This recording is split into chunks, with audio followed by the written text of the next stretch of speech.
വെള്ളാപ്പള്ളി നടേശനെതിരെ രൂക്ഷ വിമർശനവുമായി സുപ്രഭാതം എഡിറ്റോറിയൽ. വെള്ളാപ്പള്ളിയുടെ വിഷം ചീറ്റലിൽ UDF തുടരുന്ന മൗനവും അപകടകരമാണ്.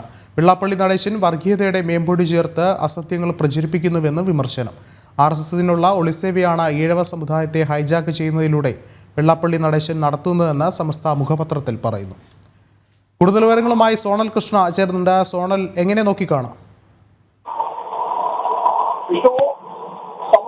മുഖപത്രമായിട്ടുള്ള സുപ്രഭാതത്തിലാണ് SNDP ജനറൽ സെക്രട്ടറി ആയിട്ടുള്ള വെള്ളാപ്പള്ളി നടേശനെതിരെ രൂക്ഷമായ ഭാഷയിൽ വിമർശനം ഉന്നയിച്ചിരിക്കുന്നത്. വെള്ളാപ്പള്ളി RSSന് വേണ്ടി ഒളിസേവ നടത്തുന്ന വ്യക്തിയാണ് എന്നുള്ളതാണ് പ്രധാനപ്പെട്ട പരാമർശം. സംഘപരിവാറിന്റെ അജണ്ട നടപ്പാക്കാനാണ് വെള്ളാപ്പള്ളി ശ്രമിക്കുന്നത്. മൈക്രോ ഫിനാൻസ് കേസിൽ നിന്ന് വെള്ളാപ്പള്ളി ഊരിപ്പോയത് എങ്ങനെയാണ് എന്നൊരു ചോദ്യം കൂടി സുപ്രഭാതത്തിന്റെ എഡിറ്റോറിയൽ ചോദിക്കുന്നുണ്ട്. പാർലമെന്റിലും സർക്കാർ ഉദ്യോഗങ്ങളിലും മുസ്ലിങ്ങൾ ആണ് കൂടുതലെന്ന് പറയുന്ന വെള്ളാപ്പള്ളി കണക്കുകൾ പരിശോധിക്കണം എന്നുള്ളതാണ് തങ്ങളുടെ ആവശ്യമെന്നും സുപ്രഭാതം എടുത്ത് പറയുന്ന ഒരു സാഹചര്യമുണ്ട്. ഇസ്ലാമോഫോബിയ പടർത്താനുള്ള, അതായത് ഈഴവരിൽ ഇസ്ലാമോഫോബിയ പടർത്താനുള്ള ശ്രമമാണ് ഈ വെള്ളാപ്പള്ളി നടത്തുന്നത് എന്നുള്ള ഒരു ആരോപണം, ഗുരുതരമായിട്ടുള്ള ഒരു ആരോപണം സുപ്രഭാതത്തിന്റെ എഡിറ്റോറിയൽ പങ്കുവെക്കുന്നുണ്ട്. ഈഴവരെ പോലെ തന്നെ കാലങ്ങളായിട്ട് വിവേചനം അനുഭവിക്കുന്നവരാണ് മുസ്ലിം വിഭാഗം എന്നുള്ള കാര്യം കൂടി ഇതിൽ സൂചിപ്പിക്കുന്നുണ്ട്. ആനുകൂല്യങ്ങളെല്ലാം മറ്റു പലരാണ്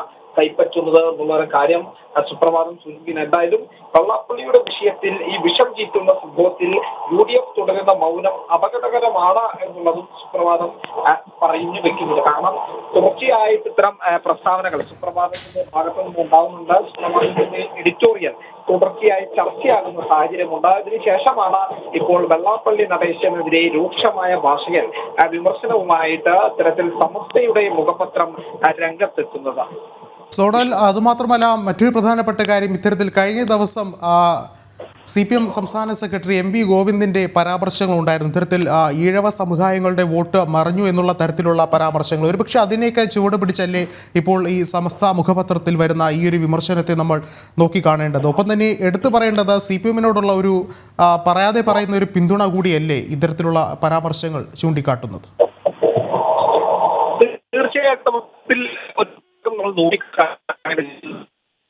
സംസ്ഥാന സെക്രട്ടറിയുടെ ഭാഗത്തു നിന്ന് വന്ന പരാമർശം അത് തീർച്ചയായും ചർച്ച ചെയ്യപ്പെടേണ്ടതാണ്, ചർച്ചയാക്കപ്പെടേണ്ടതാണ്. ഇതിന് പിൻവാതിൽ അല്ലെങ്കിൽ ഇതിനെ പിൻപറ്റി തന്നെയാണ് ഇപ്പോൾ സമസ്തയുടെ മുഖപത്രത്തിൽ ഒരു ലേഖനം കൂടി വന്നിരിക്കുന്നു എന്നുള്ളതാണ്. കാരണം കാലങ്ങളായി ഇത്തരം കഷ്ടതകൾ അനുഭവിക്കുന്ന ഈഴവരെ പോലെ തന്നെ മുസ്ലിം വിഭാഗവും അനുഭവിക്കുന്നുണ്ടോ എന്നുള്ളതാണ് ഇവർ ഉന്നയിക്കുന്ന ഒരു പ്രധാനപ്പെട്ട കാര്യം. അതുകൊണ്ട് തന്നെ ഈ വിഷയം തുടർച്ചയായി ചർച്ച ചെയ്യണം എന്നുള്ള ഒരു ആവശ്യത്തിന്റെ അജണ്ടയുടെ പുറത്ത് തന്നെയാണ് ഇത്തരം ഒരു പരാമർശം വന്നിട്ടുള്ളത് എന്ന് നമുക്ക് നോക്കിക്കാണേണ്ടി വരും.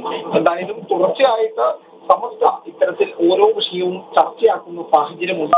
അത് തങ്ങളുടെ മുഖപത്രത്തിലൂടെ അത് സമൂഹത്തിൽ എത്തിക്കുന്ന സാഹചര്യം ഉണ്ടാകുന്നുണ്ട്. അത് തന്നെയാണ് ഇത്തരത്തിൽ അല്ലെങ്കിൽ ഇത്തരം സംഭവങ്ങളിൽ വ്യക്തമാക്കുന്നത്.